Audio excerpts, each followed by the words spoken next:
नेपाल विच लुकिया होया अमृतपाल। भारत ने नेपाल सरकार ਨੂੰ ਲਿਖੀ ਚਿੱਠੀ ਕਿਹਾ ਫਰਜ਼ੀ ਪਾਸਪੋਰਟ ਦੇ ਜ਼ਰੀਏ ਭੱਜਣ ਦੀ ਕੋਸ਼ਿਸ਼ ਕਰ ਸਕਦਾ ਹੈ ਅਮਰਿਤਪਾਲ, ਕਿਸੇ ਹਾਲ ਦੇ ਵਿੱਚ ਨਾ ਹੋਣ ਦਿੱਤਾ ਜਾਵੇ ਫਰਾਰ।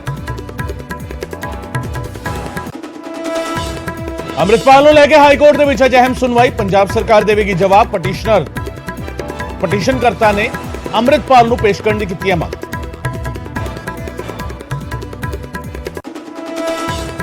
ऑपरेशन अमृतपाल के दौरान गिरफ्तार नौजवानों की रिहाई के लिए जथेदार के वालों अज तक का अल्टीमेटम, कहा नहीं छड्डे नौजवान तो लड़ांगे लड़ाई। मुलजमां तो NSA हटाउण दी भी मांग। अल्टीमेटम के विचाले सीएम भगवंत मान ने मुड़ दोहराया, कानून के मुताबिक कर रहे हैं कार्रवाई। मेरा DGP नूं सख्त हुक्म, एहतियातन गिरफ्तार नौजवान हो रहे हैं रिहा।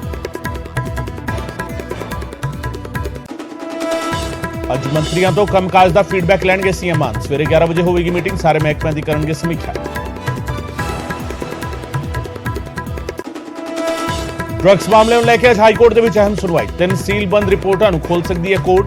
ਪੁਲਿਸ ਤੇ ਡਰੱਗ ਮਾਫੀਆ ਦੇ ਆਪਸੀ ਸਬੰਧਾਂ ਨੂੰ ਲੈ ਕੇ ਕੀਤੀ ਗਈ ਸੀ ਜਾਂਚ।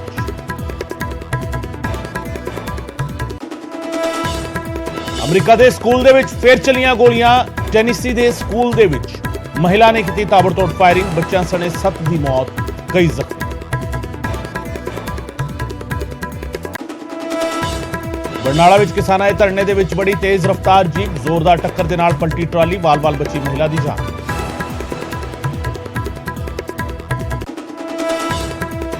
पटियाला दे विच 2 धिरां दे विचाले होई कुੱਟਮਾਰ। महिला ने गुआंढियां ते घर विच वड़ के हमला करने दे लगाए इल्जाम। महिला सने उसके परिवार दे कई लोग हस्पताल विच दाखल। राहुल गांधी ਨੂੰ ਸਰਕਾਰੀ ਰਿਹਾਇਸ਼ ਖਾਲੀ ਕਰਨ ਦੇ ਆਦੇਸ਼। ਲੋਕ ਸਭਾ ਹਾਊਸਿੰਗ ਕਮੇਟੀ ਨੇ ਜਾਰੀ ਕੀਤਾ ਨੋਟਿਸ। ਰਾਹੁਲ ਗਾਂਧੀ ਦੀ ਸੰਸਦੀ ਮੈਂਬਰਸ਼ਿਪ ਪਹਿਲਾਂ ਹੀ ਕੀਤੀ ਜਾ ਚੁੱਕੀ ਹੈ ਰੱਦ। ਲੋਕ ਸਭਾ ਸਿਡਨੀ ਚੋਣ ਦੇ ਲਈ ਭਾਜਪਾ ਨੇ ਕੱਸੀ ਕਮਰ। ਪ੍ਰਦੇਸ਼ ਪ੍ਰਭਾਰੀ ਵਿਜੇ ਰੂਪਾਣੀ ਅੱਜ ਪਹੁੰਚਣਗੇ ਜਲੰਧਰ। ਚੋਣਾਂ ਦੇ ਲਈ ਬਣਾਈ ਜਾਵੇਗੀ ਰਣਨੀਤੀ। अनाज तो बाद हुण पानी नूं भी तरस सकदा पाकिस्तान। ग्लोबल वाटर सिक्योरिटी 2023 की रिपोर्ट के मुताबिक 33 मुल्कां दे विच गहरा सकदा पानी का संकट। पाकिस्तान सब तो नाजुक मुल्कां दे विच शामिल।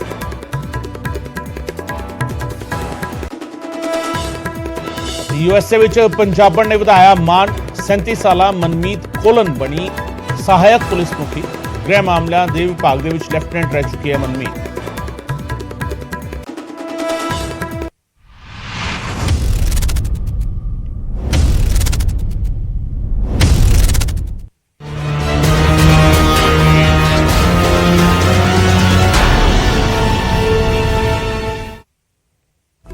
न्यूज़ 18 पंजाब हरियाणा देख रहे दर्शकों का स्वागत है। मैं हां गगनदीप चौहान। ऑपरेशन अमृतपाल 11वें दिन भी सवाल इको, किथे अमृतपाल? और अमृतपाल इस वेले मुल्क दे विच नहीं है। ਇਹ ਅਸੀਂ ਕਿਉਂ ਕਹਿ ਰਹੇ ਹਾਂ? ਕਿਉਂਕਿ ਇਹ ਲਿਖਿਆ ਗਿਆ ਦਸਤਾਵੇਜ਼ਾਂ ਦੇ ਵਿੱਚ। ਔਰ ਦਸਤਾਵੇਜ਼ ਕਿਹੜੇ? ਉਹ ਦਸਤਾਵੇਜ਼ ਜਿਹੜੇ ਭਾਰਤੀ ਐਮਬੈਸੀ ਨੇ ਨੇਪਾਲ ਦੇ ਹਾਈ ਕਮਿਸ਼ਨ ਨੂੰ ਦਿੱਤੇ ਨੇ, ਨੇਪਾਲ ਦੇ ਵਿੱਚ ਦਿੱਤੇ ਨੇ, ਨੇਪਾਲ ਸਰਕਾਰ ਨੂੰ ਦਿੱਤੇ ਨੇ। ਤਲਾਸ਼ ਜਾਰੀ ਹੈ, ਪਰ ਸਵਾਲ ਇਹ ਹੈ ਕਿ ਦੇਸ਼ ਤੋਂ ਭੱਜ ਗਿਆ ਅਮਰਿਤਪਾਲ ਔਰ ਨੇਪਾਲ ਦੇ ਵਿੱਚ ਪਨਾਹ ਉਸਨੇ ਲੈ ਲਈ ਹੈ। ਅਗਲਾ ਟਿਕਾਣਾ ਕਿੱਥੇ ਹੈ? ਸਵਾਲ ਇਸ ਗੱਲ ਨੂੰ ਲੈ ਕੇ ਹੈ। ਨੇਪਾਲ ਦੇ ਵਿੱਚ ਲੁਕਿਆ ਹੋਇਆ ਹੈ ਭਗੌੜਾ ਅਮਰਿਤਪਾਲ ਤੇ ਭਾਰਤ ਨੇ ਨੇਪਾਲ ਸਰਕਾਰ ਨੂੰ ਚਿੱਠੀ ਲਿਖੀ ਹੈ। ਚਿੱਠੀ ਦੇ ਵਿੱਚ ਲਿਖਿਆ ਹੈ ਕਿ ਅਮਰਿਤਪਾਲ ਫਿਲਹਾਲ ਨੇਪਾਲ ਦੇ ਵਿੱਚ ਲੁਕਿਆ ਹੋਇਆ ਹੈ। ਨੇਪਾਲ ਤੋਂ ਅਮਰਿਤਪਾਲ ਨੂੰ ਭੱਜਣ ਨਾ ਦਿੱਤਾ ਜਾਵੇ। ਅਮਰਿਤਪਾਲ ਦੇ ਕੋਲ ਕਈ ਫਰਜ਼ੀ ਪਾਸਪੋਰਟ ਹੋਣ ਦਾ ਸ਼ੱਕ ਹੈ। ਭਾਰਤੀ ਜਾਂ ਕਿਸੇ ਹੋਰ ਮੁਲਕ ਦੇ ਫਰਜ਼ੀ ਪਾਸਪੋਰਟ ਦੇ ਇਸਤੇਮਾਲ ਦਾ ਸ਼ੱਕ ਪ੍ਰਗਟਾਇਆ ਗਿਆ ਹੈ। ਨੇਪਾਲ ਸਰਕਾਰ ਨੂੰ ਅਮਰਿਤਪਾਲ ਦਾ ਹੁਲੀਆ ਤੇ ਵੇਰਵਾ ਦਿੱਤਾ ਗਿਆ। ਨੇਪਾਲ ਨੇ ਅਮਰਿਤਪਾਲ ਨੂੰ ਨਿਗਰਾਨੀ ਸੂਚੀ ਦੇ ਵਿੱਚ ਪਾਇਆ ਤੇ ਭਾਰਤ ਦੀ ਚਿੱਠੀ ਤੋਂ ਬਾਅਦ ਨੇਪਾਲ ਨੇ ਕਦਮ ਚੁੱਕਿਆ ਹੈ। ਪੰਜਾਬ ਪੁਲਿਸ ਦੀ ਟੀਮ ਵੀ ਨੇਪਾਲ ਪਹੁੰਚੀ ਹੋਈ ਹੈ। ਸੋ ਲਗਾਤਾਰ ਜਿਹੜੀ ਇੱਕ ਚਰਚਾ ਚੱਲ ਰਹੀ ਸੀ ਕਿ ਅਮਰਿਤਪਾਲ ਕਿੱਥੇ ਹੈ। ਅਮਰਿਤਪਾਲ ਨੂੰ ਲੈ ਕੇ ਜਿਹੜਾ ਖੁਲਾਸਾ ਹੁਣ ਹੋ ਰਿਹਾ ਹੈ, ਜਿਹੜਾ ਇੱਕ ਵੱਡਾ ਦਸਤਾਵੇਜ਼ ਜਿਹੜਾ ਨਿਊਜ਼ 18 ਪੰਜਾਬ ਦੇ ਕੋਲ ਹੈਗਾ ਔਰ ਤੁਹਾਨੂੰ ਦਿਖਾ ਵੀ ਰਹੇ ਹਾਂ ਉਸ ਦੀਆਂ ਤਸਵੀਰਾਂ, ਜਿਹੜੀ ਚਿੱਠੀ ਲਿਖੀ ਗਈ ਹੈ ਬਾਕਾਇਦਾ ਭਾਰਤੀ ਕੌਂਸਲੇਟ ਦੇ ਵੱਲੋਂ ਔਰ ਨੇਪਾਲ ਸਰਕਾਰ ਨੂੰ ਇਹ ਚਿੱਠੀ ਲਿਖੀ ਗਈ ਹੈ। ਉਸ ਚਿੱਠੀ ਦੇ ਵਿੱਚ ਇਸ ਗੱਲ ਦਾ ਜ਼ਿਕਰ ਹੈ ਕਿ ਅਮਰਿਤਪਾਲ ਨੇਪਾਲ ਦੇ ਵਿੱਚ ਲੁਕਿਆ ਹੋਇਆ ਹੈ। ਨੇਪਾਲ ਸਰਕਾਰ ਨੂੰ ਭਾਰਤ ਨੇ ਇਹ ਚਿੱਠੀ ਲਿਖੀ ਹੈ ਜਿਸ ਦੇ ਵਿੱਚ अंग्रेजी में लिखी हुई चिट्ठी 25 मार्च को लिखी गई है और इस लिखा गया है कि भारतीय गणराज का सफारतखाना जो नेपाल दे विच है वो नेपाल सरकार के विदेश मंत्रालय के सामने ये मुद्दा चुक रहा है कि अमृतपाल सिंह जो भारतीय वसनीक है और जिसके खिलाफ लुकआउट सर्कुलर भारत के विच जारी हो चुका है, ਉਹ ਨੇਪਾਲ ਦੇ ਰਾਹੀਂ ਭਾਰਤੀ ਪਾਸਪੋਰਟ ਜਾਂ ਕਿਸੇ ਹੋਰ ਮੁਲਕ ਦੇ ਫਰਜ਼ੀ ਪਾਸਪੋਰਟ ਦਾ ਇਸਤੇਮਾਲ ਕਰਕੇ ਭੱਜਣ ਦੀ ਕੋਸ਼ਿਸ਼ ਕਰ ਸਕਦਾ ਹੈ, ਨੇਪਾਲ ਦੇ ਰਾਹੀਂ ਬਚਣ ਦੀ ਕੋਸ਼ਿਸ਼ ਕਰ ਸਕਦਾ ਹੈ। ਅੰਮ੍ਰਿਤਪਾਲ ਸਿੰਘ ਮੌਜੂਦਾ ਤੌਰ ਦੇ ਵਿੱਚ ਨੇਪਾਲ ਦੇ ਵਿੱਚ ਲੁਕਿਆ ਹੋਇਆ ਹੈ। ਉਸ ਦੀ ਮੌਜੂਦਾ ਹੁਲੀਆ, ਸੰਭਾਵੀ ਹੁਲੀਆ ਕਿਸ ਤਰੀਕੇ ਦਾ ਹੋ ਸਕਦਾ ਹੈ ਕਿ ਜਿਹੜੇ ਭਾਰਤੀ ਪਾਸਪੋਰਟ ਜਿਹੜੇ ਉਹ ਵਰਤ ਸਕਦਾ ਹੈ, ਉਹਨਾਂ ਨੂੰ ਨੱਥੀ ਕੀਤਾ ਗਿਆ ਇਸ ਚਿੱਠੀ ਦੇ ਨਾਲ, ਤੇ ਨਾਲ ਹੀ ਇਸ ਦੇ ਵਿੱਚ ਦਿੱਤਾ ਗਿਆ ਹੈ ਸੰਖੇਪ ਵੇਰਵਾ ਅੰਮ੍ਰਿਤਪਾਲ ਸਿੰਘ ਦਾ, ਜਿਸ ਦੇ ਵਿੱਚ ਉਸ ਦੀ ਉਮਰ 30 ਸਾਲ, ਉਸ ਦਾ ਰੰਗ ਸਾਫ਼ ਹੈਗਾ ਤੇ ਕੱਦ ਤਕਰੀਬਨ 6 ਫੁੱਟ। ਤੇ ਇਸ ਦੇ ਨਾਲ ਹੀ ਇੱਕ ਅਪੀਲ ਕੀਤੀ ਗਈ ਹੈ ਕਿ ਨੇਪਾਲ ਦਾ ਵਿਦੇਸ਼ ਮੰਤਰਾਲਾ ਅੰਮ੍ਰਿਤਪਾਲ ਨੂੰ ਨੇਪਾਲ ਦੇ ਰਾਹੀਂ ਕਿਸੇ ਹੋਰ ਤੀਜੇ ਮੁਲਕ ਜਾਣ ਦੀ ਇਜਾਜ਼ਤ ਨਾ ਦੇਵੇ ਔਰ ਅੰਮ੍ਰਿਤਪਾਲ ਨੂੰ ਗ੍ਰਿਫਤਾਰ ਕਰ ਲਵੇ ਜੇਕਰ ਉਹ ਨੇਪਾਲ ਤੋਂ ਭੱਜਣ ਦੀ ਕੋਸ਼ਿਸ਼ ਕਰਦਾ ਹੈ, ਭਾਰਤੀ ਪਾਸਪੋਰਟ ਜਾਂ ਫਿਰ ਕਿਸੇ ਹੋਰ ਫਰਜ਼ੀ ਪਾਸਪੋਰਟ ਦੇ ਰਾਹੀਂ ਇਸ ਮਿਸ਼ਨ ਦੇ ਵਿੱਚ ਉਸ ਨੂੰ ਗ੍ਰਿਫਤਾਰ ਕੀਤਾ ਜਾਵੇ। ਇਸ ਦੇ ਨਾਲ ਹੀ ਇਹ ਲਿਖਿਆ ਗਿਆ ਹੈ ਕਿ ਇਹ ਪੂਰੇ ਦੀ ਪੂਰੀ ਤਸਵੀਰ ਜਿਹੜੀ ਹੈ, ਇਸ ਨੂੰ ਸਭ ਤੋਂ ਜ਼ਿਆਦਾ ਇਸ ਪੂਰੇ ਮਸਲੇ ਨੂੰ ਪੂਰੀ ਇਹ ਕਿਹਾ ਜਾਵੇ ਕਿ ਪਹਿਲ ਦੇ ਆਧਾਰ ਤੇ ਇਸ ਮਸਲੇ ਨੂੰ ਸਾਹਮਣੇ ਰੱਖਦੇ ਹੋਏ ਇਸ ਤੇ ਕਾਰਵਾਈ ਕੀਤੀ ਜਾਵੇ। शैलेंद्र वांगू मेरे सहयोगी मेरे नाल मौजूद ने, उन्होंने नाल गल करते हैं। शैलेंद्र, चिट्ठी लिख दी गई है अब तो बाकायदा भारतीय हाई कमीशन की तरफ से, भारतीय एम्बेसी की तरफ से, और ये लिख दिया गया है भारतीय दूतावास की तरफ से नेपाल सरकार को कि अमृतपाल अब नेपाल में है।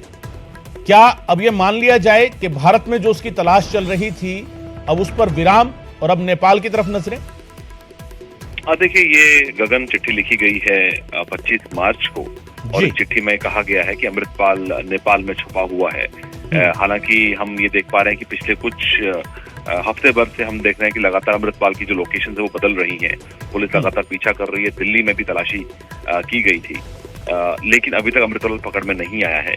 ऐसे में ये हर कोई जानता है कि नेपाल के साथ भारत की जो सीमा है वो ओपन है, कोई भी आराम से ट्रेवल कर सकता है। तो ये एक पॉसिबल रूट है जिसके जरिए अमृतपाल देश छोड़कर भाग सकता है। इसीलिए भारत सरकार की तरफ से, भारतीय दूतावास की तरफ से चिट्ठी लिखी गई है नेपाल विदेश मंत्रालय को, और उसमें ये कहा गया है कि जो इंडियन पासपोर्ट या किसी फेक पासपोर्ट पर भी अमृतपाल सिंह नेपाल के रास्ते किसी तीसरे मुल्क भाग सकता है। तो ऐसे में कदम उठाए जाना चाहिए नेपाल सरकार की तरफ से ताकि उसको पकड़ा जा सके और ये मुमकिन ये इंश्योर किया जाए कि वो देश छोड़कर, नेपाल छोड़ के किसी तीसरे मुल्क का रुख ना करे।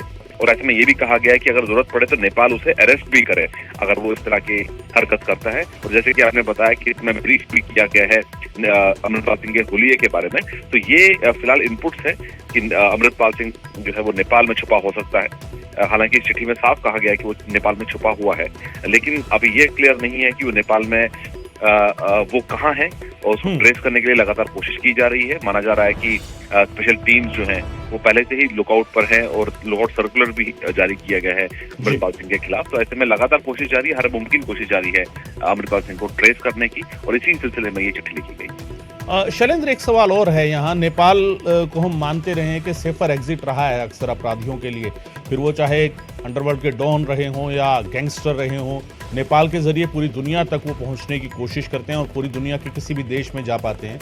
ऐसे में 25 तारीख को ये चिट्ठी लिखी गई है, आज 28 तारीख हो चुकी है, 3 दिन पहले ही बीत चुके हैं। नेपाल से आगे की क्या संभावनाएं रह जाती हैं? नेपाल से अगर अमृतपाल निकलता है तो कहाँ जा सकता है, एक, और दूसरा फिर क्या संभावनाएं रह जाएंगी अगर नेपाल से अमृतपाल निकल गया? भारत सरकार के सामने क्या संभावनाएं रहेंगी? देखिए, सबसे अहम बात जैसा आपने बताया कि नेपाल और भारत की जो सीमा है वो ओपन है, कोई भी आ जा सकता है। हालांकि अगर आप नेपाल से आगे अगर कोई ट्रैवल करना चाहे तो उसके लिए पासपोर्ट जरूरी है।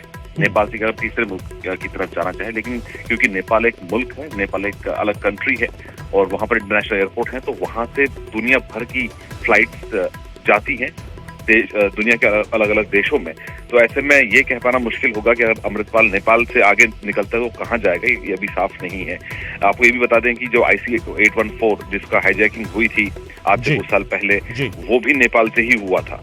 तो ऐसे में जाहिर तौर पर ये एक ऐसा एंट्री एग्जिट पॉइंट है जिसके बाद जो अपराधी है वो अगर मुल्क छोड़ने में कामयाब हो जाता है उसको ट्रेस करना बहुत मुश्किल होगा, लेकिन उसके लिए भी फिर प्रोसीजर्स होते हैं जिस कंट्री में वो देखा जाएगा, पाया जाएगा। हालांकि ये अभी कयास लगाने वाली बात है कि वो नेपाल छोड़ के भागा है या नहीं, क्योंकि अभी फिलहाल जो कोशिश है उसको नेपाल में पकड़ने की ही है, अगर वो नेपाल में मौजूद है तो। लेकिन उसके बाद अगर कोई अपराधी जैसे कि नीरव मोदी, ललित मोदी, इस तरह के जो अपराधी हैं, वो अगर देश छोड़कर दूसरे मुल्क जाते तो उस मुल्क के साथ अगर हमारा एक्स्ट्राडिशन ट्रीटी होती है तो उस लिहाज पर आगे कार्रवाई होती है। हालांकि ये दूर की बात होगी अभी कहना कि वो नेपाल के बाद अगर किसी तीसरे मुल्क जाता तो वहां से वापस कैसे लाया जाएगा। फिलहाल कोशिश यही है कि अमृतपाल सिंह अगर कहीं पर भी है, भारत के पड़ोस में भी है, तो उसको तुरंत पकड़ने की जो है वो कवायद जो है लगातार जारी है। जी, बहुत शुक्रिया शैलेंद्र इस तमाम जानकारी के लिए। शैलेंद्र वांगू मेरे सहयोगी ਜਾਣਕਾਰੀ ਦੇ ਰਹੇ ਸਨ। ਔਰ ਸਵਾਲ ਇਸ ਗੱਲ ਨੂੰ ਲੈ ਕੇ ਕਿ ਅੰਮ੍ਰਿਤਪਾਲ ਹੁਣ ਜੇਕਰ ਨੇਪਾਲ ਦੇ ਵਿੱਚ ਮੌਜੂਦ ਹੈ, ਕਿਉਂਕਿ 25 ਤਰੀਕ ਦੀ ਚਿੱਠੀ ਲਿਖੀ ਹੋਈ ਹੈ, ਅੱਜ 28 ਤਰੀਕ ਹੋ ਚੁੱਕੀ ਹੈ, 11ਵਾਂ ਦਿਨ ਹੈ ਆਪਰੇਸ਼ਨ ਅੰਮ੍ਰਿਤਪਾਲ ਦਾ, ਕਿ 11ਵੇਂ ਦਿਨ ਕੋਈ ਅਜਿਹੀ ਖਬਰ ਆਏਗੀ ਕਿ ਨੇਪਾਲ ਚੋਂ ਪੁਲਿਸ ਨੇ ਉਸ ਨੂੰ ਫੜ ਲਿਆ ਔਰ ਭਾਰਤੀ ਸੁਰੱਖਿਆ ਏਜੰਸੀਆਂ ਦੇ ਹਵਾਲੇ ਕਰ ਦਿੱਤਾ ਹੈ। ਇਹ ਆਪਣੇ ਆਪ ਵਿੱਚ ਸਵਾਲ ਹੈਗਾ ਔਰ ਇਸ ਸਭ ਦੇ ਵਿਚਾਲੇ ਤਸਵੀਰਾਂ ਵੀ ਆ ਰਹੀਆਂ ਨੇ। ਦੇਸ਼ ਤੋਂ ਭੱਜ ਚੁੱਕਿਆ ਅੰਮ੍ਰਿਤਪਾਲ, ਨੇਪਾਲ ਦੇ ਵਿੱਚ ਪਨਾਹ ਲੈ ਲਈ ਹੈ ਜਾ ਕੇ ਉਸਨੇ। ਅਗਲਾ ਟਿਕਾਣਾ ਕਿੱਥੇ ਹੈ, ਸਵਾਲ ਇਸ ਗੱਲ ਨੂੰ ਲੈ ਕੇ ਔਰ ਤਲਾਸ਼ ਲਗਾਤਾਰ ਜਾਰੀ ਹੈ। ਸ਼ੈਲੇਂਦਰ ਵਾਂਗੂ ਵੀ ਇਹ ਕਹਿ ਰਹੇ ਸੀਗੇ ਕਿ ਲਗਾਤਾਰ ਕੋਸ਼ਿਸ਼ ਤਾਂ ਇਹੀ ਹੈ ਕਿ ਉਸ ਨੂੰ ਨੇਪਾਲ ਦੇ ਵਿੱਚ ਹੀ ਕੰਟਰੋਲ ਕਰ ਲਿਆ ਜਾਵੇ ਤਾਂ ਕਿ ਇਹ ਮੰਨਿਆ ਜਾਵੇ ਕਿ ਨੇਪਾਲ ਦੇ ਵਿੱਚ ਅੰਮ੍ਰਿਤਪਾਲ ਨੂੰ ਫੜਿਆ ਜਾ ਸਕਦਾ ਹੈ। ਸਵਾਲ ਹੁਣ ਇਸ ਗੱਲ ਨੂੰ ਲੈ ਕੇ ਹੈ ਕਿਉਂਕਿ ਗੁਆਂਢੀ ਮੁਲਕ ਬੇਸ਼ੱਕ ਸਬੰਧ ਬਹੁਤ ਬਿਹਤਰ ਹੋਣ, ਸੰਬੰਧ ਬਹੁਤ ਚੰਗੇ ਹੋਣ, ਆਪਸ ਵਿੱਚ ਸਮਝੌਤੇ ਵੀ ਹਰ ਤਰੀਕੇ ਦੇ ਕੀਤੇ ਹੋਏ ਹੋਣ, ਪਰ ਕਿਸੇ ਗੁਆਂਢੀ ਮੁਲਕ ਤੇ ਵੀ ਜਾ ਕੇ ਆਪਰੇਸ਼ਨ ਨੂੰ ਅੰਜਾਮ ਦੇਣਾ ਕਿੰਨਾ ਸੌਖਾ ਰਹੇਗਾ ਔਰ ਕਿੰਨਾ ਕੁ ਇਹ ਕਹਿ ਲਿਆ ਜਾਵੇ ਕਿ ਭਾਰਤੀ ਸੁਰੱਖਿਆ ਏਜੰਸੀਆਂ ਜਾਂ ਭਾਰਤੀ ਪੁਲਿਸ ਦੇ ਲਈ, ਸਟੇਟ ਪੁਲਿਸ ਦੀ ਗੱਲ ਕਰੀਏ ਜਾਂ ਫੋਰਸਿਸ ਦੀ ਗੱਲ ਕਰੀਏ, ਉਹਨਾਂ ਦੇ ਲਈ ਕਿੰਨਾ ਕੁ ਸੌਖਾ ਹੈਗਾ ਇਸ ਆਪਰੇਸ਼ਨ ਨੂੰ ਅੰਜਾਮ ਦੇਣਾ ਜੇਕਰ ਨੇਪਾਲ ਤੋਂ ਜਾ ਕੇ ਅੰਮ੍ਰਿਤਪਾਲ ਨੂੰ ਗ੍ਰਿਫਤਾਰ ਕੀਤਾ ਜਾਣਾ ਹੈ। ਇਹ ਆਪਣੇ ਆਪ ਵਿੱਚ ਵੀ ਸਵਾਲ ਹੈਗਾ, ਪਰ ਜੇਕਰ ਨੇਪਾਲ ਤੋਂ ਨਿਕਲ ਜਾਂਦਾ ਹੈ ਫਿਰ ਸਵਾਲ ਬਹੁਤ ਵੱਡਾ ਹੋ ਜਾਏਗਾ। ਫਿਰ ਇਹ ਸਵਾਲ ਹੋਏਗਾ ਕਿ ਹੁਣ ਕਿੱਥੇ ਗਿਆ ਅੰਮ੍ਰਿਤਪਾਲ ਔਰ ਅਗਲਾ ਟਿਕਾਣਾ ਕਿੱਥੇ, ਔਰ ਉਸ ਦੇ ਲਈ ਫਿਰ ਮੁਸ਼ਕਿਲ ਹਾਲਾਤ ਫਿਰ ਭਾਰਤੀ ਸੁਰੱਖਿਆ ਏਜੰਸੀਆਂ ਲਈ ਵੀ ਪੈਦਾ ਹੋ ਸਕਦੇ ਨੇ। ਪਰ ਫਿਲਹਾਲ ਦੀ ਘੜੀ ਅੰਮ੍ਰਿਤਪਾਲ ਦੀ ਤਲਾਸ਼ ਜਾਰੀ ਹੈ। ਇਸ ਸਭ ਦੇ ਵਿਚਾਲੇ ਅੰਮ੍ਰਿਤਪਾਲ ਦੀਆਂ ਤਸਵੀਰਾਂ ਲਗਾਤਾਰ ਸਾਹਮਣੇ ਆ ਰਹੀਆਂ ਨੇ। ਅੰਮ੍ਰਿਤਪਾਲ ਦੀਆਂ ਉਹ ਤਸਵੀਰਾਂ ਜਿਹੜੀ ਵੀਡੀਓ ਕਲਿੱਪਸ ਦੇ ਨਾਲ ਸਾਹਮਣੇ ਆਉਂਦੀਆਂ ਨੇ, ਕਦੇ ਸੀਸੀਟੀਵੀ ਫੁਟੇਜ ਸਾਹਮਣੇ ਆਉਂਦੀ ਹੈ, ਹੁਣ ਤਸਵੀਰਾਂ ਸਾਹਮਣੇ ਆਈਆਂ ਨੇ ਜਿਹੜੀ ਮੋਬਾਈਲ ਤੇ ਕਲਿੱਕ ਕੀਤੀਆਂ ਹੋਈਆਂ ਨੇ। ਇੱਕ ਤਸਵੀਰ ਹਾਈਵੇ ਦੇ ਕੰਢੇ ਖਿੱਚੀ ਹੋਈ ਲੱਗਦੀ ਹੈ ਜਿਸ ਦੇ ਵਿੱਚ ਅੰਮ੍ਰਿਤਪਾਲ ਤੇ ਉਸ ਦਾ ਸਾਥੀ ਪਪਲਪ੍ਰੀਤ એનર્ਜੀ ਡਰਿੰਕ ਪੀ ਰਹੇ ਨੇ, ਤੇ ਦੂਜੀ ਉਸ ਵੇਲੇ ਦੀ ਹੈ ਜਦੋਂ ਖਰਾਬ ਬਾਈਕ ਜੁਗਾੜੂ ਰੇੜੀ ਤੇ ਲੱਦਿਆ ਹੋਇਆ ਸੀ। ਤੇ ਖਰਾਬ ਬਾਈਕ ਵਾਲੀ ਜਿਹੜੀ ਇਹ ਤਸਵੀਰ ਹੈ, ਇਹ ਤੁਹਾਨੂੰ ਯਾਦ ਹੋਏਗਾ ਕਿ ਇੱਕ ਵੀਡੀਓ ਕਲਿੱਪ ਵੀ ਸਾਹਮਣੇ ਆਇਆ ਸੀ, ਸੀਸੀਟੀਵੀ ਫੁਟੇਜ, ਔਰ ਜਿਸ ਦੇ ਵਿੱਚ ਇਹ ਦੋਵੇਂ ਨਜ਼ਰ ਆਏ ਸੀ ਕਿ ਤਕਰੀਬਨ ਇਸੇ ਪੋਜੀਸ਼ਨ ਵਿੱਚ ਬੈਠੇ ਹੋਏ। ਪਪਲਪ੍ਰੀਤ ਸਾਈਡ ਤੇ ਬੈਠਾ ਸੀਗਾ, ਬਾਈਕ ਵਿਚਾਲੇ ਖੜੀ ਸੀ, ਅੰਮ੍ਰਿਤਪਾਲ ਪਿੱਛੇ ਬੈਠਾ ਹੋਇਆ ਸੀ। ਸੋ ਇਹ ਤਸਵੀਰ ਪਹਿਲਾਂ ਵੀਡੀਓ ਕਲਿੱਪ ਦੇ ਵਿੱਚ ਸਾਹਮਣੇ ਆਈ ਸੀ ਕਿ ਉਦੋਂ ਸਵਾਲ ਇਹ ਉੱਠਿਆ ਸੀਗਾ ਕਿ ਵੀਡੀਓ ਕਲਿੱਪ ਬਹੁਤ ਜ਼ਿਆਦਾ ਕਲੀਅਰ ਨਹੀਂ ਹੈਗਾ। ਉਸ ਤੋਂ ਬਾਅਦ ਇਹ ਤਸਵੀਰ ਸਾਹਮਣੇ ਆਉਂਦੀ ਹੈ ਇੱਕ, ਉਸ ਤੋਂ ਬਾਅਦ ਦੀ ਦੂਜੀ ਤਸਵੀਰ ਜਿਹੜੀ ਹੈ ਜਿਸ ਦੇ ਵਿੱਚ ਦੋਵੇਂ એનર્ਜੀ ਡਰਿੰਕ ਪੀਂਦੇ ਹੋਏ ਨਜ਼ਰ ਆ ਰਹੇ ਨੇ, ਔਰ ਜਿਸ ਤਰੀਕੇ ਇਹਨਾਂ ਦੀ ਲੋਕੇਸ਼ਨ ਨਜ਼ਰ ਆ ਰਹੀ ਹੈ, ਹੁਲੀਆ ਨਜ਼ਰ ਆ ਰਿਹਾ ਹੈ, ਔਰ ਇਹਨਾਂ ਦਾ ਪਿਛੋਕੜ ਜਿਹੜਾ ਇਸ ਤਸਵੀਰ ਦੇ ਵਿੱਚ ਨਜ਼ਰ ਆ ਰਿਹਾ ਹੈ, ਉਸ ਨੂੰ ਵੇਖ ਕੇ ਅੰਦਾਜ਼ਾ ਲਾਇਆ ਜਾ ਰਿਹਾ ਹੈ ਕਿ ਦੋਵੇਂ ਸ਼ਾਇਦ ਕਿਸੇ ਹਾਈਵੇ ਦੇ ਨੇੜੇ ਨੇ, ਕਿਸੇ ਫਲਾਈਓਵਰ ਦੇ ਨੇੜੇ ਵੀ ਹੋ ਸਕਦੇ ਨੇ, ਕਿਸੇ ਅਜਿਹੀ ਥਾਂ ਤੇ ਜਿੱਥੇ ਦੋਵੇਂ એનર્ਜੀ ਡਰਿੰਕ ਦੇ ਲਈ ਰੁਕੇ। ਹੁਣ ਸਵਾਲ ਇਹ ਹੈ ਕਿ એનર્ਜੀ ਡਰਿੰਕ ਦੇ ਲਈ ਜਿੱਥੇ ਰੁਕੇ ਨੇ ਉੱਥੇ ਠੰਡਾ ਮੌਸਮ ਹੈਗਾ, ਸੋ ਇਹ ਵੀ ਕਿਆਸ ਲਾਏ ਜਾ ਰਹੇ ਨੇ ਕਿ ਉੱਤਰਾਖੰਡ ਦੀ ਕੋਈ ਲੋਕੇਸ਼ਨ ਹੋ ਸਕਦੀ ਹੈ। ਠੰਡਾ ਮੌਸਮ ਕਿਉਂਕਿ ਪਹਾੜੀ ਸੂਬਿਆਂ ਵਿੱਚ ਹੁੰਦਾ ਹੈ, ਔਰ ਹੁਣ ਜਿਹੜਾ ਭਾਰਤ ਸਰਕਾਰ ਦੀ ਚਿੱਠੀ ਹੈ ਕਿ ਅੰਮ੍ਰਿਤਪਾਲ ਨੇਪਾਲ ਦੇ ਵਿੱਚ ਮੌਜੂਦ ਹੈ, ਉਸ ਤੋਂ ਇਹ ਗੱਲ ਹੋਰ ਪੁਖਤਾ ਹੋ ਜਾਂਦੀ ਹੈ ਕਿ ਉੱਤਰਾਖੰਡ ਦੇ ਰਾਹੀਂ ਨੇਪਾਲ ਭੱਜਣ ਦੀ ਕੋਸ਼ਿਸ਼ ਜਿਹੜੀ ਅੰਮ੍ਰਿਤਪਾਲ ਕਰ ਰਿਹਾ ਸੀ ਉਸ ਦੌਰਾਨ ਦੀ ਇਹ ਤਸਵੀਰ ਹੋ ਸਕਦੀ ਹੈ। ਤੇ ਸਭ ਦੇ ਵਿਚਾਲੇ ਤਜਿੰਦਰ ਸਿੰਘ ਉਰਫ ਗੋਰਖਾ ਬਾਬਾ ਦੀ ਕੋਰਟ ਦੇ ਵਿੱਚ ਪੇਸ਼ੀ ਹੈ। 4 ਦਿਨਾਂ ਦਾ ਰਿਮਾਂਡ ਅੱਜ ਖਤਮ ਹੋ ਰਿਹਾ ਗੋਰਖਾ ਬਾਬਾ ਦਾ। ਪਾਇਲ ਦੀ ਅਦਾਲਤ ਦੇ ਵਿੱਚ ਉਸ ਨੂੰ ਪੇਸ਼ ਕੀਤਾ ਜਾਵੇਗਾ। ਅੰਮ੍ਰਿਤਪਾਲ ਦਾ ਮੇਨ ਗਨਮੈਨ ਸੀ ਗੋਰਖਾ ਬਾਬਾ। ਪੁੱਛਗਿੱਛ ਦੌਰਾਨ ਕਈ ਵੱਡੇ ਖੁਲਾਸੇ ਗੋਰਖਾ ਬਾਬਾ ਨੇ ਕੀਤੇ ਨੇ। ਅੱਜ ਹੋਰ ਰਿਮਾਂਡ ਪੁਲਿਸ ਮੰਗ ਸਕਦੀ ਹੈ। ਗੋਰਖਾ ਬਾਬਾ ਤੋਂ AKF ਦੇ ਬਾਰੇ ਅਹਿਮ ਜਾਣਕਾਰੀ ਹੱਥ ਲੱਗੀ ਹੈ। ਗੋਰਖਾ ਬਾਬਾ ਦੇ ਮੋਬਾਈਲ ਤੋਂ ਹੀ ਅੰਮ੍ਰਿਤਪਾਲ ਦੀ ਸ਼ੂਟਿੰਗ ਰੇਂਜ ਦੇ ਬਾਰੇ ਵੀ ਖੁਲਾਸਾ ਹੋਇਆ ਸੀ, ਪਰਦਾਫਾਸ਼ ਹੋਇਆ ਸੀ, ਜਿੱਥੇ ਉਹ ਆਪਣੀ ਪ੍ਰਾਈਵੇਟ ਆਰਮੀ ਨੂੰ ਹਥਿਆਰ ਚਲਾਉਣ ਦੀ ਟ੍ਰੇਨਿੰਗ ਦਿੰਦਾ ਸੀ। ਤੇ ਗੋਰਖਾ ਬਾਬਾ ਦੀ ਅੱਜ ਕੋਰਟ ਦੇ ਵਿੱਚ ਪੇਸ਼ੀ ਹੈ। ਵੇਖਣਾ ਇਹ ਹੋਏਗਾ ਕਿ ਪਾਇਲ ਅਦਾਲਤ ਦੇ ਵਿੱਚ ਜਦੋਂ ਗੋਰਖਾ ਬਾਬਾ ਨੂੰ ਪੇਸ਼ ਕੀਤਾ ਜਾਵੇਗਾ ਤਾਂ ਉਸ ਦਾ ਰਿਮਾਂਡ ਹੋਰ ਵੱਧਦਾ ਹੈ ਜਾਂ ਉਸ ਨੂੰ ਅਦਾਲਤੀ ਹਿਰਾਸਤ ਵਿੱਚ ਭੇਜਿਆ ਜਾਂਦਾ ਹੈ ਜਾਂ ਉਸ ਤੇ ਜਿਹੜੀਆਂ ਧਾਰਾਵਾਂ ਲਾਈਆਂ ਗਈਆਂ ਨੇ ਉਹਨਾਂ ਦੇ ਵਿੱਚ ਕੋਈ ਤਰਮੀਮ ਕੀਤੀ ਜਾਂਦੀ ਹੈ। ਇਹ ਆਪਣੇ ਆਪ ਵਿੱਚ ਵੇਖਣ ਵਾਲੀ ਗੱਲ ਹੋਵੇਗੀ।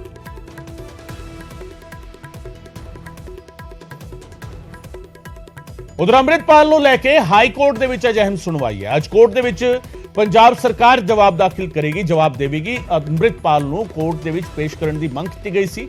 ਪਟੀਸ਼ਨਕਰਤਾ ਨੇ ਹੈਬਸ ਕਾਰਪਸ ਪਟੀਸ਼ਨ ਦਾਖਲ ਕੀਤੀ ਹੈ। ਹੈਬੀਅਸ ਕਾਰਪਸ ਪਟੀਸ਼ਨ यानी बंदी ਨੂੰ ਪੇਸ਼ ਕੀਤਾ ਜਾਵੇ। ਇਸ ਸੰਬੰਧੀ ਅਪੀਲ ਕੀਤੀ ਜਾਂਦੀ ਹੈ ਕਿ ਜੇਕਰ ਕਿਸੇ ਸ਼ਖਸ ਨੂੰ ਚੁੱਕਿਆ ਗਿਆ ਤਾਂ ਉਸ ਨੂੰ ਅਦਾਲਤ ਦੇ ਸਾਹਮਣੇ ਪੇਸ਼ ਕੀਤਾ ਜਾਵੇ। ਸੋ ਇਸ ਤੇ ਅੱਜ ਪੰਜਾਬ ਸਰਕਾਰ ਆਪਣਾ ਜਵਾਬ ਦਾਖਲ ਕਰੇਗੀ। ਹਾਲਾਂਕਿ ਪੰਜਾਬ ਸਰਕਾਰ ਦੇ ਵੱਲੋਂ ਜਾਂ ਪੁਲਿਸ ਦੇ ਵੱਲੋਂ ਜਿਸ ਤਰੀਕੇ ਕਿਹਾ ਜਾ ਰਿਹਾ ਸੀ ਕਿ ਅੰਮ੍ਰਿਤਪਾਲ ਫਰਾਰ ਹੈ ਔਰ ਇਸ ਵੇਲੇ ਪੰਜਾਬ ਸਰਕਾਰ ਨੂੰ ਜਦੋਂ ਜਵਾਬ ਦਾਖਲ ਕਰਨਾ ਅਦਾਲਤ ਦੇ ਵਿੱਚ ਤਾਂ ਭਾਰਤੀ ਸਫਾਰਤਖਾਨੇ ਦੀ ਚਿੱਠੀ ਦਾ ਬਹੁਤ ਵੱਡਾ ਹਵਾਲਾ ਦਿੱਤਾ ਜਾ ਸਕਦਾ ਹੈ, ਜਿਸ ਦੇ ਵਿੱਚ ਭਾਰਤੀ ਐਮਬੈਸੀ ਨੇ ਨੇਪਾਲ ਸਰਕਾਰ ਨੂੰ ਇਹ ਸਾਫ਼ ਤੌਰ ਤੇ ਕਹਿ ਦਿੱਤਾ ਹੈ ਕਿ ਅੰਮ੍ਰਿਤਪਾਲ ਨੇਪਾਲ ਦੇ ਵਿੱਚ ਹੈ। ਅੰਮ੍ਰਿਤਪਾਲ ਇਜ਼ ਕਰੰਟਲੀ ਹਾਈਡਿੰਗ ਇਨ ਨੇਪਾਲ, ਯਾਨੀ ਅੰਮ੍ਰਿਤਪਾਲ ਨੇਪਾਲ ਦੇ ਵਿੱਚ ਲੁਕਿਆ ਹੋਇਆ ਹੈ, ਲਿਖਿਆ ਹੋਇਆ ਉਸ ਚਿੱਠੀ ਦੇ ਵਿੱਚ। ਸੋ ਇਸ ਚਿੱਠੀ ਦਾ ਹਵਾਲਾ ਦੇ ਕੇ ਕਿ ਪੰਜਾਬ ਸਰਕਾਰ ਇਹ ਕਹਿ ਸਕੇਗੀ ਕਿ ਅੰਮ੍ਰਿਤਪਾਲ ਹੁਣ ਪੰਜਾਬ ਦੇ ਵਿੱਚ ਨਹੀਂ ਹੈਗਾ ਔਰ ਫਰਾਰ ਚੱਲ ਰਿਹਾ, ਉਸ ਦੀ ਕੋਈ ਗ੍ਰਿਫਤਾਰੀ ਨਹੀਂ ਹੋਈ ਹੈ, ਇਹ ਆਪਣੇ ਆਪ ਵਿੱਚ ਦੇਖਣ ਵਾਲੀ ਗੱਲ ਹੋਵੇਗੀ। ਉਧਰ ਗ੍ਰਿਫਤਾਰ ਨੌਜਵਾਨਾਂ ਦੀ ਰਿਹਾਈ ਦੇ ਲਈ ਜਥੇਦਾਰ ਦੇ ਵੱਲੋਂ ਅੱਜ ਤੱਕ ਦਾ ਅਲਟੀਮੇਟਮ ਸਰਕਾਰ ਨੂੰ ਦਿੱਤਾ ਗਿਆ। ਅੰਮ੍ਰਿਤਪਾਲ ਦੇ ਸਾਥੀਆਂ ਦੀ ਰਿਹਾਈ ਦੀ ਮੰਗ ਕੀਤੀ ਗਈ। ਮੁਲਜ਼ਮਾਂ ਤੋਂ ਐਨਐਸਏ ਨੈਸ਼ਨਲ ਸਿਕਿਉਰਿਟੀ ਐਕਟ ਹਟਾਉਣ ਦੀ ਵੀ ਮੰਗ ਕੀਤੀ ਗਈ ਤੇ ਰਿਹਾਈ ਨਾ ਹੋਈ ਤਾਂ ਫਿਰ ਪਿੰਡ-ਪਿੰਡ ਵਹੀਰ ਚਲਾਵਾਂਗੇ। ਸ਼੍ਰੋਮਣੀ ਗੁਰਦੁਆਰਾ ਪ੍ਰਬੰਧਕ ਕਮੇਟੀ ਨੇ ਇਹ ਕਿਹਾ ਹੈ। ਪੰਜਾਬ ਹੀ ਨਹੀਂ ਦੇਸ਼ ਭਰ ਦੇ ਵਿੱਚ ਵਹੀਰ ਚਲਾਵਾਂਗੇ। ਗ੍ਰਿਫਤਾਰ ਨੌਜਵਾਨਾਂ ਦੇ ਪਰਿਵਾਰਾਂ ਦੇ ਨਾਲ ਸੰਪਰਕ ਕਰੇਗੀ ਐਸਜੀਪੀਸੀ। ਸ਼੍ਰੋਮਣੀ ਗੁਰਦੁਆਰਾ ਪ੍ਰਬੰਧਕ ਕਮੇਟੀ ਨੇ ਇਹ ਬਿਆਨ ਦਿੱਤਾ ਹੈ। ਹਾਈ ਕੋਰਟ ਦੇ ਵਿੱਚ ਪਟੀਸ਼ਨ ਪਾਈ ਜਾਵੇਗੀ। ਕੱਲ੍ਹ ਸ੍ਰੀ ਅਕਾਲ ਤਖਤ ਸਾਹਿਬ ਤੇ ਮੀਟਿੰਗ ਹੋਈ ਸੀ, ਉਸ ਦੇ ਵਿੱਚ ਇਹ ਸਾਰੇ ਫੈਸਲੇ ਲਏ ਗਏ ਨੇ। ਤੁਹਾਨੂੰ ਦੱਸਦੀਏ ਜਥੇਦਾਰ ਸ੍ਰੀ ਅਕਾਲ ਤਖਤ ਸਾਹਿਬ ਦੀ ਅਗਵਾਈ ਦੇ ਵਿੱਚ ਕੱਲ੍ਹ ਐਚਐਸਡੀਐਮਸੀ, ਡੀਐਸਡੀਐਮਸੀ, ਸ਼੍ਰੋਮਣੀ ਗੁਰਦੁਆਰਾ ਪ੍ਰਬੰਧਕ ਕਮੇਟੀ, ਪੰਥਕ ਜਥੇਬੰਦੀਆਂ, ਨਿਹੰਗ ਸਿੰਘ ਜਥੇਬੰਦੀਆਂ, ਉਹਨਾਂ ਦੀ ਇਕੱਤਰਤਾ ਸੱਦੀ ਗਈ ਸੀ ਸ੍ਰੀ ਅਕਾਲ ਤਖਤ ਸਾਹਿਬ ਦੇ ਜਥੇਦਾਰ ਦੇ ਵੱਲੋਂ ਤੇ ਉਸ ਦੇ ਵਿੱਚ ਇਹ ਫੈਸਲਾ ਲਿਆ ਗਿਆ ਹੈ। ਸਿੱਧੇ ਤੌਰ ਤੇ ਸਰਕਾਰ ਨੂੰ ਅਲਟੀਮੇਟਮ ਦਿੱਤਾ ਗਿਆ ਸੀ 24 ਘੰਟੇ ਦਾ ਔਰ ਉਸ ਤੋਂ ਬਾਅਦ ਇਹ ਫੈਸਲਾ ਲਿਆ ਗਿਆ ਕਿ 24 ਘੰਟੇ ਤੱਕ ਜੇਕਰ ਨਾ ਛੱਡੇ ਨੌਜਵਾਨ ਤਾਂ ਫਿਰ ਵਹੀਰ ਚਲਾਵਾਂਗੇ।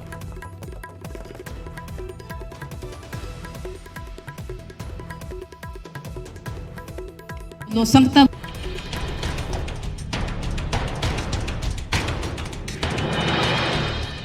ਆਪਰੇਸ਼ਨ ਅੰਮ੍ਰਿਤਪਾਲ ਦੇ ਵਿਚਾਲੇ ਸ੍ਰੀ ਅਕਾਲ ਤਖਤ ਸਾਹਿਬ ਤੇ ਵੱਡੀ ਮੀਟਿੰਗ ਹੋਈ, ਜਿਸ ਦੀ ਅਗਵਾਈ ਜਥੇਦਾਰ ਗਿਆਨੀ ਹਰਪ੍ਰੀਤ ਸਿੰਘ ਦੇ ਵੱਲੋਂ ਕੀਤੀ ਗਈ ਤੇ ਇਸ ਦੌਰਾਨ ਐਜੀਪੀਸੀ ਦੇ ਪ੍ਰਧਾਨ ਸਮੇਤ ਵੱਖ-ਵੱਖ ਜਥੇਬੰਦੀਆਂ ਤੇ ਸੰਪਰਦਾਵਾਂ ਦੇ ਮੁਖੀ ਸ਼ਾਮਲ ਹੋਏ। ਇਸ ਤੋਂ ਇਲਾਵਾ ਕਈ ਸਿੱਖ ਬੁੱਧੀਜੀਵੀਆਂ ਨੇ ਵੀ ਮੀਟਿੰਗ ਦੇ ਵਿੱਚ ਹਿੱਸਾ ਲਿਆ ਤੇ ਆਪਰੇਸ਼ਨ ਅੰਮ੍ਰਿਤਪਾਲ ਦੇ ਤਹਿਤ ਗ੍ਰਿਫਤਾਰ ਨੌਜਵਾਨਾਂ ਨੂੰ ਲੈ ਕੇ ਚਰਚਾ ਹੋਈ ਤੇ ਇਸ ਦੌਰਾਨ ਜਥੇਦਾਰ ਨੇ ਸਰਕਾਰ ਨੂੰ 24 ਘੰਟੇ ਦਾ ਅਲਟੀਮੇਟਮ ਦੇ ਦਿੱਤਾ ਹੈ ਤੇ ਸਾਫ਼ ਕੀਤਾ ਗਿਆ ਹੈ ਕਿ ਜੇ ਗ੍ਰਿਫਤਾਰ ਨੌਜਵਾਨਾਂ ਨੂੰ ਰਿਹਾ ਨਾ ਕੀਤਾ ਗਿਆ ਤਾਂ ਅਗਲਾ ਪ੍ਰੋਗਰਾਮ ਉਲੀਕਿਆ ਜਾਵੇਗਾ। ਜਿਹੜੇ ਬੇਕਸੂਰ ਨੌਜਵਾਨ ਪਕੜੇ ਨੇ ਅਸੀਂ ਉਹਨਾਂ ਦੇ ਨਾਲ ਹਾਂ 100%।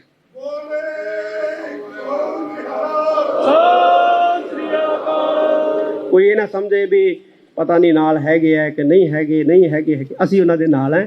ਜਿਹੜੇ ਬੇਕਸੂਰ ਨੌਜਵਾਨ ਸਾਡੇ ਫੜੇ ਨੇ ਅਸੀਂ ਉਹਨਾਂ ਦੇ 100% ਨਾਲ ਹਾਂ ਔਰ ਸਰਕਾਰ ਨੂੰ ਅਸੀਂ ਇਹ ਤਾੜਨਾ ਕਰਦੇ ਹਾਂ ਕਿ 24 ਘੰਟਿਆਂ ਦੇ ਅੰਦਰ ਸਾਡੇ ਮੁੰਡੇ ਛੱਡੇ। ਸ਼੍ਰੋਮਣੀ ਕਮੇਟੀ ਪ੍ਰਧਾਨ ਦਾ ਕਹਿਣਾ ਹੈ ਕਿ 24 ਘੰਟਿਆਂ ਦੇ ਵਿੱਚ ਨੌਜਵਾਨਾਂ ਨੂੰ ਰਿਹਾ ਨਾ ਕੀਤਾ ਗਿਆ ਤਾਂ ਪਿੰਡ-ਪਿੰਡ ਜਾ ਕੇ ਵਹੀਰ ਚਲਾਈ ਜਾਵੇਗੀ। ਗ੍ਰਿਫਤਾਰ ਸਿੱਖਾਂ ਦੇ ਪਰਿਵਾਰਾਂ ਦੇ ਨਾਲ ਸੰਪਰਕ ਕੀਤਾ ਜਾਵੇਗਾ ਤੇ ਗ੍ਰਿਫਤਾਰੀਆਂ ਦੇ ਖਿਲਾਫ ਹਾਈ ਕੋਰਟ ਦਾ ਵੀ ਰੁਖ ਕਰਾਂਗੇ। ਫਿਰ ਉਹਦਾ ਅਗਲਾ ਕਦਮ ਜਿਹੜਾ ਆ ਉਹ ਲੋਕਾਂ ਦੀਆਂ ਫਿਰ ਸੱਥਾਂ ਦੇ ਵਿੱਚ, ਪਿੰਡਾਂ ਦੇ ਵਿੱਚ, ਸ਼ਹਿਰਾਂ ਦੇ ਵਿੱਚ ਵੱਖ-ਵੱਖ ਵਹੀਰਾਂ ਬਣਾ ਕੇ ਉਹਦਾ ਫਿਰ ਉਹ ਪ੍ਰਚਾਰ ਨਹੀਂ ਕੀਤਾ ਜਾਊਗਾ। ਉਹ ਵੱਡੇ ਪੱਧਰ ਤੇ ਲੋਕਾਂ ਨੂੰ ਉਹਦੇ ਬਾਰੇ ਅਵੇਅਰ ਵੀ ਕੀਤਾ ਜਾਊਗਾ ਕਿ ਸਾਡੇ ਨਾਲ ਕਿੱਡਾ ਵੱਡਾ ਜਿਹੜਾ ਹੈ ਉਹ ਧੱਕਾ ਹੋ ਰਿਹਾ। ਉਧਰ ਸੀਐਮ ਮਾਨ ਨੇ ਇੱਕ ਵਾਰ ਫਿਰ ਸਾਫ਼ ਕਰ ਦਿੱਤਾ ਹੈ ਕਿ ਜੋ ਨੌਜਵਾਨ ਬੇਕਸੂਰ ਨੇ ਉਹਨਾਂ ਨੂੰ ਰਿਹਾ ਕੀਤਾ ਜਾਵੇਗਾ ਤੇ ਬਾਕੀ ਮੁਲਜ਼ਮਾਂ ਦੇ ਖਿਲਾਫ ਕਾਨੂੰਨ ਦੇ ਮੁਤਾਬਿਕ ਐਕਸ਼ਨ ਹੋਵੇਗਾ। ਕਾਨੂੰਨ ਆਪਣੇ ਕੰਮ ਕਰ ਰਿਹਾ। ਦੇਖੋ ਜੇ ਕੋਈ ਪੰਜਾਬ ਦੇ ਅਮਨ ਸ਼ਾਂਤੀ ਨੂੰ ਭੰਗ ਕਰਨ ਦੀ ਕੋਸ਼ਿਸ਼ ਕਰੂਗਾ, ਫਿਊਚਰ ਦੇ ਵਿੱਚ ਕੋਈ ਸੁਪਨਾ ਵੀ ਲਊਗਾ, ਅਸੀਂ ਸਖਤ ਕਦਮ ਚੁੱਕਾਂਗੇ ਕਿਉਂਕਿ ਪੰਜਾਬ ਅਮਨ ਤੇ ਸ਼ਾਂਤੀ ਪਸੰਦ ਲੋਕਾਂ ਦਾ ਜਿਹੜਾ ਸੂਬਾ ਹੈ ਤੇ ਸਾਡੇ ਸੋਸ਼ਲ ਭਾਈਚਾਰੇ ਤੇ ਪਹਿਲਾਂ ਵੀ ਕਈ ਵਾਰੀ ਅਟੈਕ ਹੋਏ ਨੇ, ਪਰ ਪੰਜਾਬ ਦੀ ਜਿਹੜੀ ਸੋਸ਼ਲ ਬੌਂਡਿੰਗ ਹੈ ਉਹ ਬਹੁਤ ਸਟਰੋਂਗ ਹੈ। ਇਸ ਕਰਕੇ ਕਾਨੂੰਨ ਮੁਤਾਬਕ ਜੋ ਵੀ ਜਿਹੜੇ ਐਕਸ਼ਨ ਲਏ ਜਾਣਗੇ ਤੇ ਨਾ ਕੋਈ ਇਦਾਂ ਦੀ ਕੋਈ ਲੀਕੇਜ ਜਾਂ ਕੋਈ ਪਹਿਲਾਂ ਪਲਾਨ ਕਰ ਲਿਆ ਜਾਂ ਕੋਈ ਆਪਰੇਸ਼ਨ ਕਰਨਾ, ਅਸੀਂ ਕੋਈ ਆਪਰੇਸ਼ਨ ਨਹੀਂ ਕਰ ਰਹੇ। ਹਾਲਾਂਕਿ ਸੀਐਮ ਮਾਨ ਪਹਿਲਾਂ ਵੀ ਆਦੇਸ਼ ਦੇ ਚੁੱਕੇ ਨੇ ਕਿ ਕਿਸੇ ਵੀ ਬੇਕਸੂਰ ਨੌਜਵਾਨ ਨੂੰ ਪਰੇਸ਼ਾਨ ਨਾ ਕੀਤਾ ਜਾਵੇ, ਜਿਸ ਦੇ ਤਹਿਤ ਪੁਲਿਸ ਵੱਲੋਂ ਹੁਣ ਤੱਕ ਕਈ ਨੌਜਵਾਨਾਂ ਨੂੰ ਰਿਹਾ ਵੀ ਕੀਤਾ ਜਾ ਚੁੱਕਾ ਹੈ ਤੇ ਇਹ ਸਿਲਸਿਲਾ ਲਗਾਤਾਰ ਜਾਰੀ ਹੈ ਤੇ ਇਸ ਦੇ ਵਿਚਾਲੇ ਜਥੇਦਾਰ ਦੇ ਅਲਟੀਮੇਟਮ ਨੂੰ ਲੈ ਕੇ ਸਰਕਾਰ ਦਾ ਕੀ ਰੁਖ ਰਹਿੰਦਾ ਹੈ ਇਹ ਵੇਖਣਾ ਹੋਵੇਗਾ।